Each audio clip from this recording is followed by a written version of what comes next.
Hello बच्चों, आप सभी को मेरा प्यार भरा नमस्कार। मैं आशा करता हूं कि आप सभी इस कोविड-19 महामारी के दौरान अपने घर पे होंगे और सुरक्षित होंगे। आज मैं आपके साथ 12th का इलेक्ट्रोमैग्नेटिज्म की इलेक्ट्रोस्टैटिक यूनिट का फर्स्ट टॉपिक लेकर आया हूं, जिसका नाम है चार्ज एंड इट्स प्रॉपर्टीज़। यहाँ हम जानेंगे आज कि चार्ज क्या है और इसकी प्रॉपर्टीज़ क्या है। तो बगैर किसी टाइम वेस्ट के हम शुरू करते हैं जो हमारा आज का टॉपिक, इस पर पूरी तरीके से चर्चा शुरू करते हैं। सबसे पहले हम जानते हैं कि चार्ज क्या है। सबसे पहले जानते हैं कि चार्ज क्या है। तो charge is the property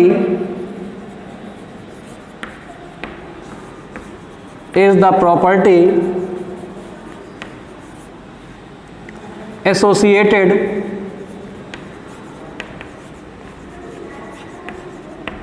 with mass.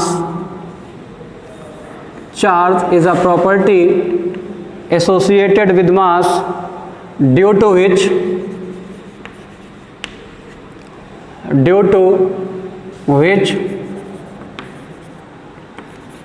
it produces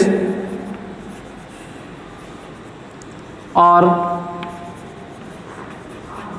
experiences electrical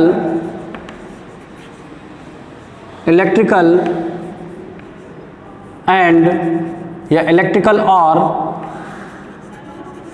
magnetic effect। ठीक है, मैंने बोला चार्ज क्या है। तो चार्ज क्या है? Charge is the property associated with mass due to which it produces और एक्सपीरियंसेस इलेक्ट्रिकल और मैग्नेटिक या मैग्नेटिक इफेक्ट कह सकते हो। तो एक बात हम ध्यान रखें कि चार्ज क्या है, किसी भी मैटर की बेसिक प्रॉपर्टी है या कह सकते हो फंडामेंटल प्रॉपर्टी है। इसको बाद में हम एक्सप्लेन नहीं कर सकते, मतलब चार्ज के बाद की कोई भी चीज़ हमको एक्सप्लेन नहीं कर पाएंगे। जैसे मास होता है वो भी फंडामेंटल है, यहाँ भी फंडामेंटल है। हम सीधे सीधे कह सकते हैं चार्ज क्या है। तो चार्ज एक इंस्ट्रिंसिक प्रॉपर्टी है किसी भी मैटर की। ठीक, चार्ज क्या है? कोई भी मैटर जो है उसका इंस्ट्रिंसिक प्रॉपर्टी है। तो इसके अकॉर्डिंग हम पढ़ सकते हैं charge is the property associated with mass due to which it produces और एक्सपीरियंसेस इलेक्ट्रिकल और मैग्नेटिक इफेक्ट। या फिर कह सकते हैं charge is the basic property और fundamental property of a matter due to which it produces electric और magnetic effect या फील्ड कह सकते हैं। इसके बाद हम जानते हैं टाइप्स।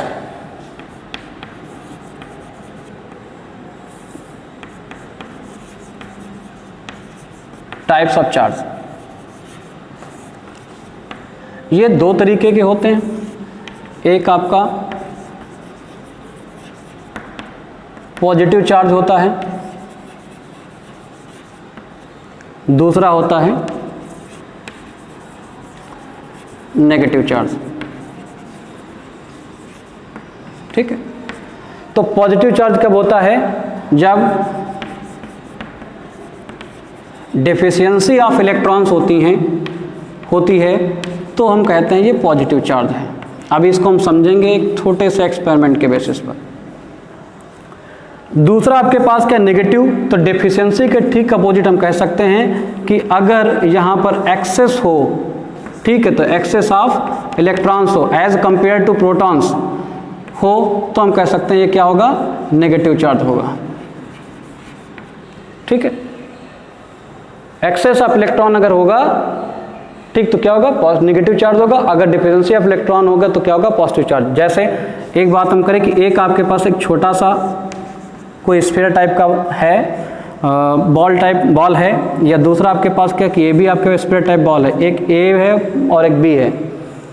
ए के पास 6 इलेक्ट्रॉन्स हैं, ठीक, बी के पास कितने हैं? 8 इलेक्ट्रॉन्स। यानी एक बात ध्यान रखिएगा, कोई भी मेटल कोई भी कंडक्टर अगर हम यूज़ करते हैं, ठीक, चार्ज के में जिसके पास चार्ज हो, तो कोई भी कंडक्टर जो होता है वो न्यूट्रलाइज होता है। न्यूट्रलाइज का मतलब होता है जितना उसके पास इलेक्ट्रॉन होता है उतना इसके पास क्या होता है, प्रोटॉन भी होगा, जो कि न्यूक्लियस में रहता है।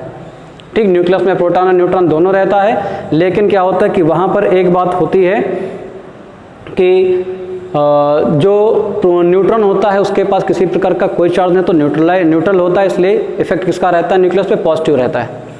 तो हम ये कह सकते हैं जितने नंबर ऑफ इलेक्ट्रॉन्स उसके पास होंगे उतने नंबर ऑफ प्रोटॉन्स भी होंगे।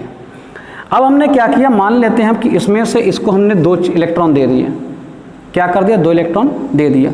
जब 2 इलेक्ट्रॉन दिए तो इसके पास नंबर ऑफ प्रोटॉन्स कितने हैं, 6 ही रहेंगे।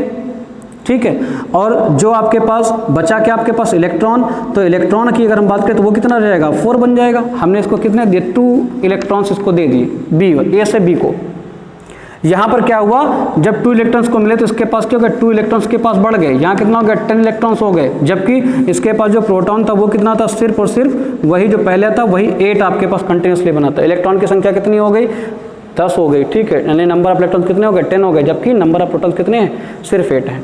यहाँ कितने नंबर ऑफ प्रोटॉन्स कितने हैं, 6, नंबर ऑफ इलेक्ट्रॉन कितने हैं, 4। अब देखो दोनों में क्या अलग अलग हो गया, प्रोटॉन कैसा होता है, पॉजिटिव चार्ज, यानी इसमें क्या हुआ, डेफिशिएंसी हुई, और डेफिशिएंसी हो गई तो क्या, ए वाली कैसी हो गई, ये पॉजिटिव चार्ज हो गई। ठीक है, दूसरी क्या होगी, बी वाली कैसी हो गई, इस पर एक्सेस हुआ, ये कैसी हो गई, नेगेटिव चार्ज हो गई। तो इस तरीके से हम इसको समझ सकते हैं कि कौन पॉजिटिव चार्ज कौन सा नेगेटिव चार्ज। तो क्या होगा, चार्ज पॉजिटिव चार्ज तब होगा जब डिफिशिएंसी ऑफ इलेक्ट्रॉन होगा एज कम्पेयर टू प्रोटॉन, और दूसरा क्या होगा, नेगेटिव चार्ज तब होगा जब एक्सेस ऑफ इलेक्ट्रॉन्स होगा एज कम्पेयर टू प्रोटॉन, तब उसको हम नेगेटिव चार्ज कहेंगे। अब हम इसके आगे बढ़ते हैं, थोड़ा सा समझते हैं इसके आगे का क्या, कैसे हमको कैलकुलेट करना है, कैसे समझना, कैसे हम इसको जो है एक्सप्लेन करना है। अब हम डिस्कस करने वाले हैं इसकी यूनिट। तो यूनिट जो इसकी होती है कूलम होती है। ठीक, जब करंट की डेफिनेशन हम पढ़ते हैं तो वहाँ लिखते हैं I=Q/T, या फिर Q=IT लिखते तो वहाँ से हम कह सकते हैं, ठीक है, एम्पियर सेकंड भी कह सकते हैं। ठीक है, इसके बाद क्या होता है, इसके बाद कुछ इसकी प्रैक्टिकल यूनिट्स होती हैं, प्रैक्टिकल यूनिट्स भी हैं इसकी कुछ। प्रैक्टिकल यूनिट्स में पहला आपके पास है एम्पियर आर। एम्पियर आर में ठीक क्या होता है, 3600 कूलाम्स होते हैं। एम्पियर आर, आर का मतलब क्या है, इसको बदलोगे ठीक सेकंड में, 1 घंटे में कितने होते हैं, 60 मिनट्स 1 आवर में, और 1 मिनट में कितना होता है, 60 सेकंड, मल्टीप्लाई करो 36 आएगा। ठीक है, एक ही हो गया। दूसरा, इसके अलावा भी होता है फैराडे लिखा जाता है। ये प्रैक्टिकल यूनिट्स हैं सारी। इसमें होता है 96,500 कूलाम्स होता है। इसके अलावा भी होता है कि जैसे 1 कूलाम है, ठीक, तो 1 कूलाम में एक बात ध्यान रखना होता है, 1 कूलाम में एक स्टेट कूलाम लिखा जाता है, वहाँ पर 3 × 10⁹ स्टेट कूलाम होता है, स्टेट कूलाम। ठीक है, इसके अलावा 1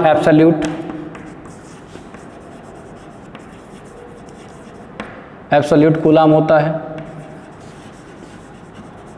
और 1 एब्सोल्यूट कूलाम में 10 कूलाम होते हैं। बाकी मैंने आपको यहाँ बताया दिया फेराडेस होती है। ये कुछ प्रैक्टिकल यूनिट्स भी हैं, जिसमें क्या है, पहला एम्पियर आवर्स होता है जिसमें 3600 कूलाम्स होते हैं। Faraday 96,500 coulombs. 1 कूलाम इसका जो 3 × 10⁹ स्टेट कूलाम्स होते हैं। स्टेट कूलाम में आप कैलकुलेट करो तो स्टेट कूलाम क्या होगा, 1/3 × 10⁹ कूलाम्स के इक्वल होगा एक स्टेट कूलाम, जबकि एक एब्सोल्यूट कूलाम जो होगा वो 10 कूलाम्स के क्या होगा, इक्वल होगा। तो ये कुछ आपकी ठीक प्रैक्टिकल यूनिट्स थी। अब हम बात करने वाले हैं इसकी प्रॉपर्टीज़ के बारे में। प्रॉपर्टीज़ के बारे में सबसे पहले हम समझेंगे कि क्या क्या है, कैसे कैसे इसको कैलकुलेट करना है। चार्जिंग के बारे में आपको बाद में बताऊंगा, डिस्कस करूंगा, जिसमें सबसे पहले आता है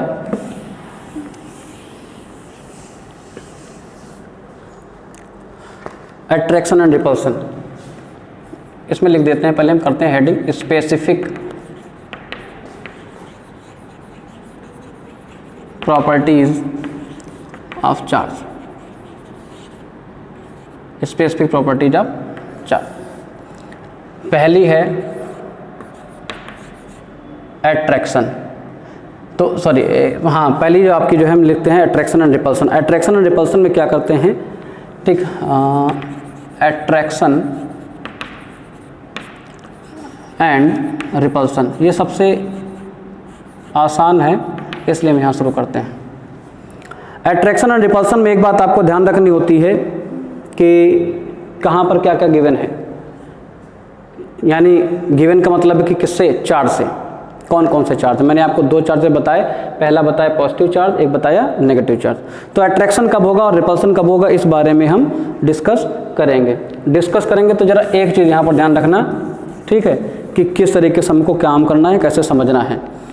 अगर सिमिलर चार्ज हैं, सिमिलर चार्जेज हैं, जैसे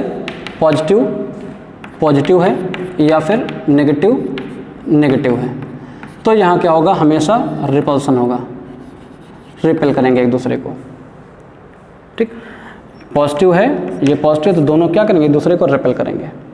यहाँ पर फोर्स ऑफ अट्रैक्शन की जगह नहीं होगी क्योंकि सिमिलर चार्ज हैं। सिमिलर चार्ज प्रॉपर्टी इनकी होती है, अगर सिमिलर चार्जेज हैं तो कभी भी, ठीक है, क्या होगी, इनके बीच फोर्स ऑफ अट्रैक्शन ना लगे, क्या लगेगा, फोर्स ऑफ रिपल्सन लगेगा। दूसरा आपके पास क्या, अपोजिट चार्जेस। अपोजिट चार्जेस में क्या है, एक नेगेटिव है और दूसरा पॉजिटिव है, या फिर क्या, पहला पॉजिटिव है और दूसरा क्या है, नेगेटिव है, तो क्या होगा, यहाँ पर अट्रैक्ट करेंगे। क्या करेंगे, अट्रैक्ट करेंगे। तो ये एक पहली प्रॉपर्टी हो गई कि पहला आपके पास क्या, अगर सिमिलर चार्जेज हैं तो रिपेल करेगा, अगर अपोजिट चार्जेज तो क्या होगा, अट्रैक्ट करेगा। दूसरी इसकी प्रॉपर्टी है, दूसरी प्रॉपर्टी में एक चीज़ ज़रा ध्यान दीजिए कि क्या है, थोड़ा खास प्रॉपर्टी है और कैसे हम क्लासिफिकेशन करते हैं चार्ज के मोशन का, रेस्ट का, इसके बारे में भी बताएंगे। दूसरा है as accelerated charge radiates energy.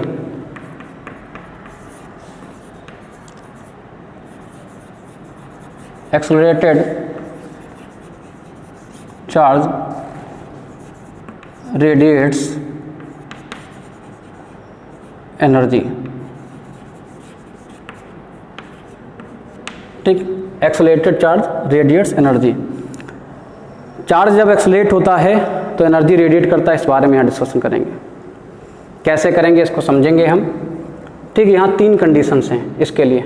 एक आपके पास ए कंडीशन है, ठीक, ए के बाद आपको दूसरी बताऊंगा मैं बी कंडीशन है, और तीसरी बताऊंगा मैं क्या है, सी कंडीशन है। तीनों को समझना जरूरी है क्योंकि तीनों चीज़ें आपको 12th में पढ़नी है और इनको, ठीक है, टॉपिक आपका है और टॉपिक को आपको समझना भी है। पहले जैसे आपको बात करते हैं, पहले के अकॉर्डिंग क्या होगा कि अगर वेलोसिटी क्या है, ज़ीरो है, यानी क्या, दैट इज चार्ज क्या है,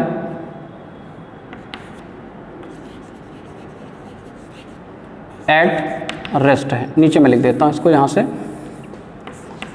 that is charge at rest. Charge में किसी प्रकार का कोई मोशन नहीं है, कोई वेलोसिटी नहीं है, तो फिर मोशन भी नहीं होगा। ठीक है, तो जब चार्ज के पास किसी प्रकार की वेलोसिटी नहीं, वो रुका हुआ है, रेस्ट पे है, एकदम एक जगह स्टेबल है, तो क्या होगा, ये इलेक्ट्रिक फील्ड बनाएगा। क्या बनाएगा, इलेक्ट्रिक फील्ड बनाएगा। और इलेक्ट्रिक फील्ड बनाने के साथ साथ यहाँ पर किसी प्रकार की कोई भी एनर्जी रेडिएट नहीं होगी। ठीक है, बी में क्या होगा, वी क्या होगा, कांस्टेंट होगा, लेकिन कोई टाइम वेरिएशन जो है वो नहीं हो रहा है। ठीक है, टाइम वेरी नहीं कर रहा, टाइम सेम है। तो अगर आपके पास v कांस्टेंट है तो यहाँ पर क्या होगा, इसका मतलब है that is charge is in motion. Charge कहाँ है, मोशन में है। और चार्ज अगर मोशन में है तो एक बात ध्यान रखिएगा कि चार्ज को मोशन में आने के लिए एक रेस्ट पोजीशन की ज़रूरत पड़ेगी। तो जब दोनों कंडीशन लगेंगे तो यहाँ क्या बनेगा, electric field and electric field E and, तो इलेक्ट्रिक फील्ड जब क्या होगा, रेस्ट में होगा तो इलेक्ट्रिक फील्ड बनेगा और मैग्नेटिक फील्ड भी बनेगा, लेकिन किसी प्रकार की एनर्जी आपको नहीं मिलेगी, कोई एनर्जी रेडिएट नहीं होगी। इसका तीसरा कंडीशन है कि V क्या हो, कांस्टेंट ही रहे। क्या रहे? कांस्टेंट ही रहे, मगर कांस्टेंट होने के साथ साथ अब क्या हो, टाइम वेरी कर रहा हो। टाइम वेरी करने का मतलब क्या है कि अब यहाँ पर क्या हो, यहाँ पर टाइम क्या था, वेरी नहीं कर रहा था, यहाँ पर क्या टाइम वेरिएशन होगा। और जब टाइम वेरिएशन होगा तो एक बात बेटा बहुत साफ है कि यहाँ पर क्या होगा कि चार्ज अब क्या है, एक्सेलरेट हो रहा होगा। चार्ज क्या हो रहा होगा, एक्सेलरेट हो रहा होगा। और चार्ज जब एक्सेलरेट होगा तो एक्सेलरेशन में एक चीज़ बात ध्यान रखना होगा कि आपको क्या होगा कि यहाँ पर इलेक्ट्रिक फील्ड और मैग्नेटिक फील्ड, यानी कि ये आपके पास इलेक्ट्रिक फील्ड और दूसरा आपके पास क्या होगा, मैग्नेटिक फील्ड, दोनों बनेंगे। साथ ही साथ क्या होगा, यहाँ पर एनर्जी भी रेडिएट होगी, एनर्जी भी रेडिएट होगी। तो क्या होगा, अगर वेलोसिटी जीरो है यानी कि चार्ज कहाँ रेस्ट पे है तो इलेक्ट्रिक फील्ड बनेगा। अगर वेलोसिटी कांस्टेंट पे है और टाइम वेरिएशन नहीं हो रहा है, कोई टाइम वेरिएशन नहीं है, तो क्या होगा, चार्ज मोशन में तो होगा लेकिन क्या करेगा, इलेक्ट्रिक फील्ड प्रोड्यूस करेगा, मैग्नेटिक फील्ड भी प्रोड्यूस करेगा, लेकिन रेडिएशन किसी प्रकार का नहीं होगा एनर्जी का। तीसरा कांस्टेंट होगा वेलोसिटी, लेकिन यहाँ टाइम वेरी कर रहा होगा, वेरिएशन होगा टाइम का, तो क्या होगा, चार्ज क्या होगा, एक्सेलरेट होगा। एक्सेलरेट होने पर क्या, इलेक्ट्रिक फील्ड भी बनेगा, मैग्नेटिक फील्ड बनेगा और एनर्जी भी रेडिएट करेगा। ये आपकी सेकंड प्रॉपर्टी थी। ठीक है, तीसरी बात हम आपको करते हैं,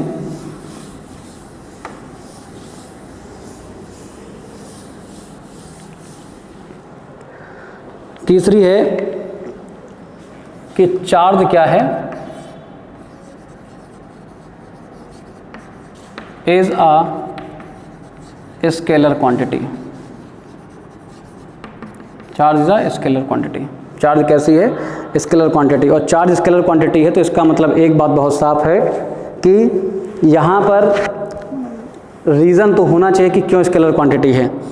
उसके लिए आपके पास क्या होगा कि सिर्फ ये क्या करता है कि नंबर ऑफ इलेक्ट्रॉन्स, यानी कि जितने आपके पास नंबर ऑफ इलेक्ट्रॉन्स, इनको बताता है। या तो डेफिशिएंसी बताएगा या तो क्या बताएगा, एक्सेस बताएगा। तो ये स्केलर क्वांटिटी होती है, इसकी कोई डायरेक्शन नहीं होती। इसकी डायमेंशन भी साथ में देख लीजिए। डायमेंशन क्या होती है, ये होता है फॉर्मूला में होता है Q इक्वल्स टू क्या होता है, IT होता है। तो Q इक्वल्स टू यहाँ पर I के लिए A यूज़ किया जाता है और टाइम के लिए T, तो ये आपके पास की डायमेंशन भी होती है। तो क्या होता है, चार्ज स्केलर क्वांटिटी है जिसमें नंबर ऑफ इलेक्ट्रॉन्स पता चलते हैं, या तो एक्सेस है या तो क्या डेफिशिएंसी यानी पॉजिटिव चार्ज या नेगेटिव चार्ज, लेकिन डायरेक्शन की कोई जिक्र नहीं होता। तो ये क्या है, स्केलर क्वांटिटी, किसी प्रकार से वेक्टर क्वांटिटी नहीं है। डायमेंशंस की क्या होगी, Q equals to IT formula होता है, ठीक, as per definition of electric current.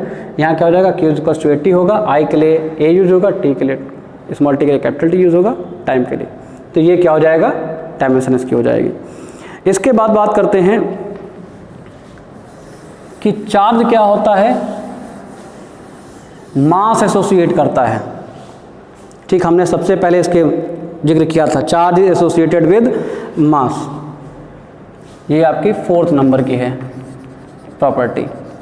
Charge is always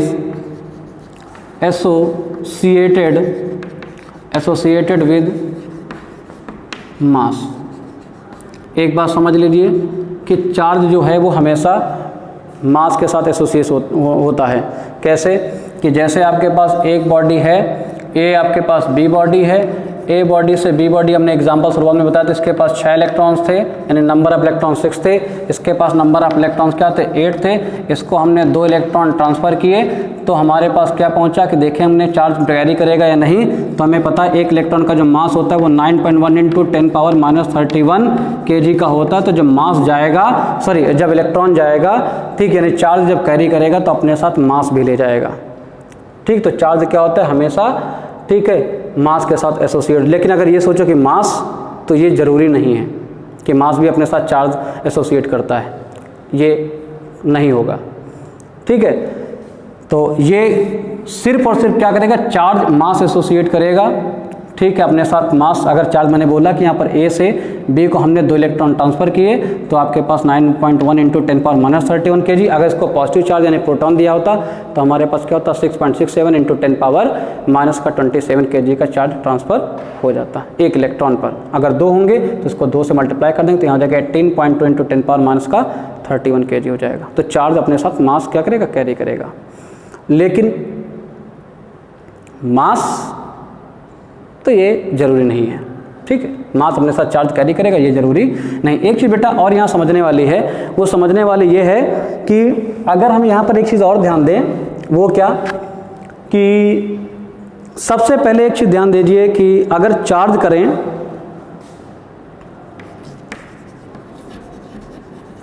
in charging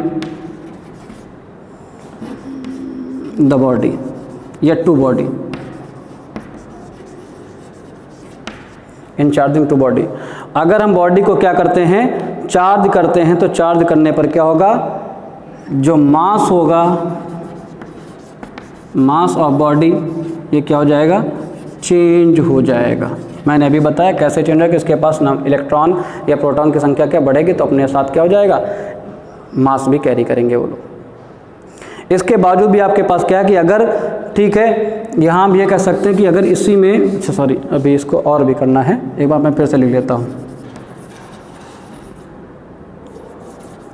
ठीक। अगर हम पॉजिटिव चार्ज देते हैं, if positive charge is given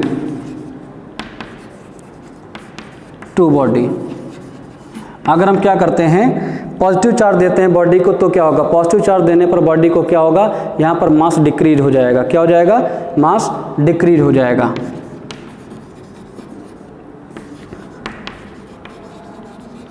ठीक है, जबकि अगर क्या करेंगे, नेगेटिव चार्ज देंगे, नेगेटिव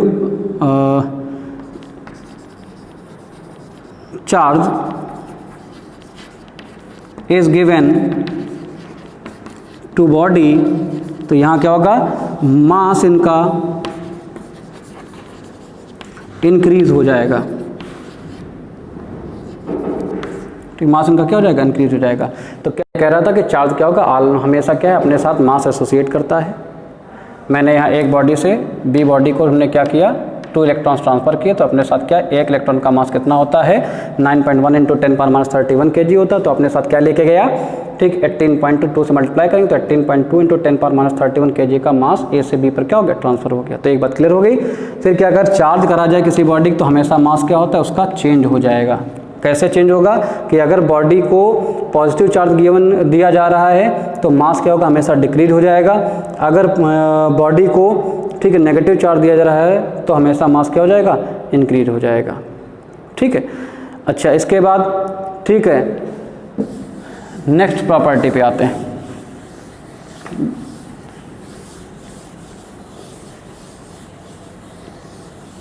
नेक्स्ट प्रॉपर्टी है एडिटिविटी ऑफ चार्ज।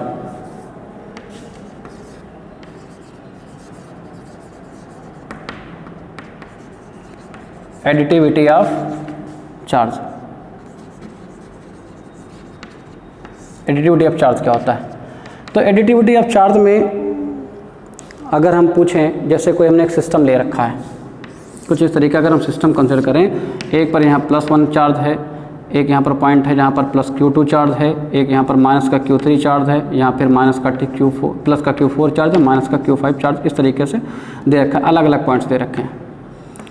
अब यहाँ हम कहें, हमें ये पता अलग अलग ठीक जो भी हैं पॉइंट्स हैं उन्हें, या हमने कुछ पॉइंट कंसीडर कर लिए ऐसे समझ लीजिए कि, तो अगर हम आपसे पूछें कि सिस्टम का चार्ज कितना होगा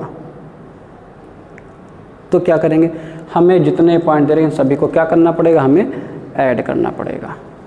ऐड करने के लिए हम क्या लिखेंगे, एक लाइन में एक अगर स्टेटमेंट लिखे तो हम कह सकते हैं टोटल चार्ज ऑफ सिस्टम, इस सिस्टम का टोटल चार्ज क्या होगा, is algebraic sum of charges in different regions. Algebraic sum क्यों कहा हमने, अलजेब्रिक सम हमने इसलिए कहा क्योंकि मैंने अभी बताया कि चार्ज क्या है, ठीक, चार्ज बेटा ये स्केलर क्वांटिटी है। ठीक, तो स्केलर क्वांटिटी हम क्या, अलजेब्रिक सम डायरेक्ट हम कर सकते हैं, इसको हम ऐड कर सकते हैं। तो क्या होगा, मेंशन करें तो टोटल चार्ज ऑफ सिस्टम ये क्या होगा, तो टोटल चार्ज सिस्टम के लिए Q इक्वल टू क्या करना पड़ेगा हमें, Q1 प्लस Q2, ठीक है, प्लस माइनस Q3, ठीक है, plus Q4 and plus minus का Q5 करना पड़ेगा। अब इसको अगर हम ओपन करें ब्रैकेट से क्या हो जाएगा, Q1 प्लस Q2 माइनस का Q3 प्लस का Q4 माइनस का Q5 प्लस माइनस माइनस होता है। अब जितने पॉजिटिव वाले उनको जरा एक पास लिख लें तो हमारे पास के Q इक्वल हो जाएगा Q1 plus Q2 plus Q4, ठीक, एक हो जाएगा, ठीक, या फिर कह सकते हैं और दूसरा आप माइनस में क्या हो जाएगा आपके पास कि यहाँ माइनस तो अंदर सब क्या Q3 और Q5 क्या हो जाएगा प्लस में हो जाएंगे। अब देखिए हमने क्या किया, पूरे सिस्टम का चार्ज निकाला तो क्या किया, जो इस सिस्टम के डिफरेंट रीजन, जैसे ये आपका A पॉइंट हो गया, ये B पॉइंट हो गया, C पॉइंट हो गया, D पॉइंट हो गया, E पॉइंट हो गया, इस पे A पे Q1 चार्ज है, B पे Q2 चार्ज है, C पे Q3 चार्ज है और D पे Q4 चार्ज है और E पर क्या Q5 चार्ज है। टोटल को हमने क्या कर दिया, देखिए ए प्लस माइनस के साथ भी कोई मैटर नहीं करता कि पॉजिटिव चार्ज है नेगेटिव, लेकिन आपको करना कि टोटल सिस्टम का जो चार्ज आप कैलकुलेट करोगे वो आपको ध्यान रखना पड़ेगा कि इन जितने भी इसमें रीजन्स होंगे, जिन पे पॉइंट्स होंगे, जिन पॉइंट्स पर चार्जेस दिए गए हैं या चार्जेस हैं ऑलरेडी, उन सभी का अलजेब्रिक सम आपको करना है। तो एक लैंग्वेज में कह सकते हैं एडिटिविटी ऑफ चार्ज, इसके according total charge of a system is the algebraic sum of all charges in different regions of system, ठीक है, ये आपको ध्यान देना पड़ेगा। इसके बाद हम जरा कुछ चीज़ें और भी डिस्कशन करते हैं। अभी हमारे पास प्रॉपर्टीज़, इसकी दो मेन प्रॉपर्टीज़ अभी बाकी हैं, उन प्रॉपर्टीज़ पर हम डिस्कस करते हैं, ठीक। उन प्रॉपर्टी के अकॉर्डिंग आपको किस तरीके से आपको लिखना है, कैसे समझना है, ये हमको आपको बताते हैं। जिसमें से आपका सबसे पहले है property number 6, conservation of charge.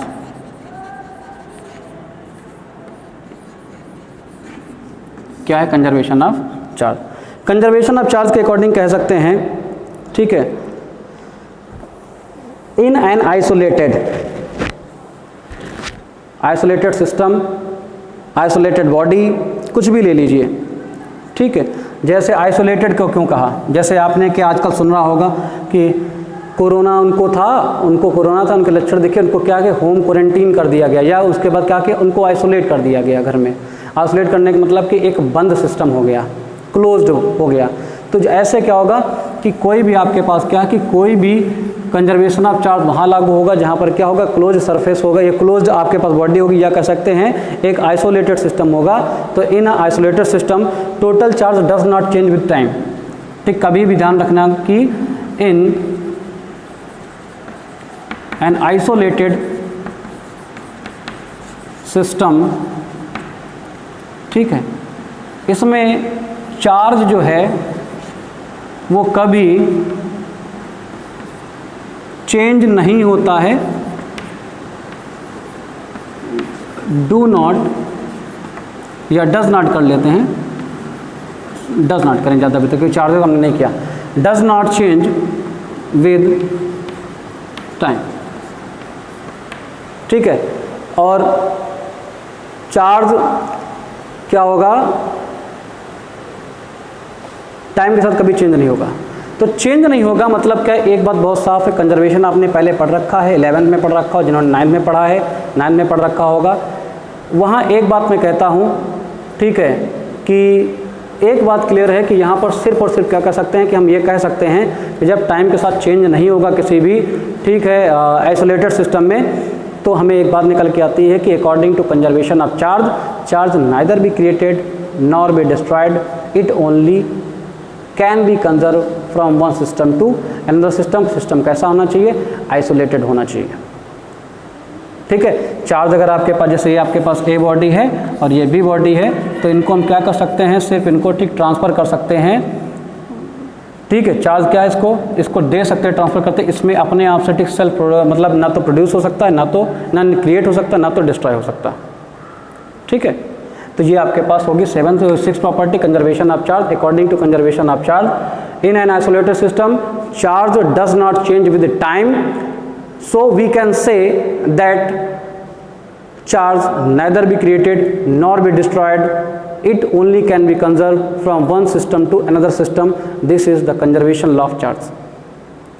And the last topic, इसका जो लास्ट टॉपिक का मतलब क्या है, जो 7th प्रॉपर्टी आपके पास है वो सबसे इम्पोर्टेंट। और अब हमारी लास्ट प्रॉपर्टी है 8th प्रॉपर्टी, और ये बहुत इंपॉर्टेंट है। ठीक, प्रॉपर्टी क्या है? प्रॉपर्टी ये है, कहते हैं quantization of charge. Quantization of charge. Quantization of charge में क्या होता है? इसमें सीधे से स्टेटमेंट लिखते हैं कि किसी भी सिस्टम का टोटल चार्ज जो होता है वो किसी भी एक इलेक्ट्रॉन के चार्ज का इंटीग्रल मल्टीपल होता है। ठीक है, तो इसके अकॉर्डिंग कह सकते हैं according to quantization of charge the total charge of the system is an integral multiple of charge on one electron. Formula लिखेंगे तो क्या हो जाएगा? Q रहेगा प्लस यहाँ क्या हो जाएगा? Ne हो जाएगा। Ne में क्या रहेगा? एक चीज़ ध्यान रखिएगा कि Ne में बस इतना करना है आपको कि पॉजिटिव चार्ज है या नेगेटिव चार्ज है, ये भी आपको इंडिकेट करना रहेगा। तो यहाँ पर क्या करेंगे? प्लस माइनस साइन रहेगा। ठीक है, जैसे बस यहाँ ये कह सकते हैं कि कोई कंटिन्यूअस ठीक वैल्यू नहीं होती है चार्ज की। ठीक, कंटिन्यूस वैल्यू का मतलब सिर्फ इंटीजर्स रहेंगे, 1 2 3 4 5 रख सकते हो आप, लेकिन कंटिन्यूस वैल्यू ठीक जैसे क्या है 2/7, ठीक, या डेसिमल में तो 2 पॉइंट, इस तरीके का डिस्ट्रीब्यूशन नहीं होता है। जैसे एक बॉडी पर आपके पास क्या है कि इसके मैंने अभी एक एग्जांपल इसके पहले थे, इसमें 6 इलेक्ट्रॉन्स इसके पास थे, इसके पास 8 इलेक्ट्रॉन्स थे। यहाँ पर इसके प्रोटॉन भी के पॉजिटिव चार्ज भी कितना सेम होगा, यहाँ भी सेम होगा। अब हम ये सोचें कि इसमें से 2.5 ऑफ इलेक्ट्रॉन इसका चार्ज ट्रांसफ़र कर दोगे तो ये क्या होगा? नहीं होगा। ठीक, क्या होगा? हमको 1 या तो 1 में, या तो 2 में, या तो 3 में, या तो 4 में, या तो 5 में, अप टू इन्फिनाइट जितने भी होंगे उतना आप ट्रांसफर कर सकते हैं, लेकिन हमेशा क्या रहेगा? इंटीग्रल मल्टीपल रहेगा। क्यू क्या है? Total charge of the system है। एन क्या? इंटीजर है। ई आपका ठीक है चार्ज ऑन वन इलेक्ट्रॉन होता है। तो ये आपकी एक प्रॉपर्टी थी, इस पर बेस्ड ठीक न्यूमेरिकल्स पूछे जाते हैं, उनका हम डिस्कशन करेंगे और डिस्कशन करेंगे नेक्स्ट टॉपिक में। जब न्यूमेरिकल का सेशन होगा हमारा तो न्यूमेरिकल के सेशन में इस पर हम डिस्कशन करेंगे। तो आज हमने आपसे डिस्कशन किया है चार्ज और उसकी प्रॉपर्टीज़ के बारे में। चार्ज की प्रॉपर्टीज़ आपको स्पेसिफिकेशन अलग अलग बताया गया, आपको चार्ज क्या है ये बताया गया। आई होप ठीक आपको ठीक पूरी तरीके से जो कॉन्सेप्ट्स आपके हैं वो समझ में आएंगे। और अगर आपको ठीक है वीडियो पसंद आया हो तो बिल्कुल आप लाइक करिए, सब्सक्राइब करिए और कमेंट में हमें बताइए कि आपको ये वीडियो कैसा लगा। Thank you so much. बहुत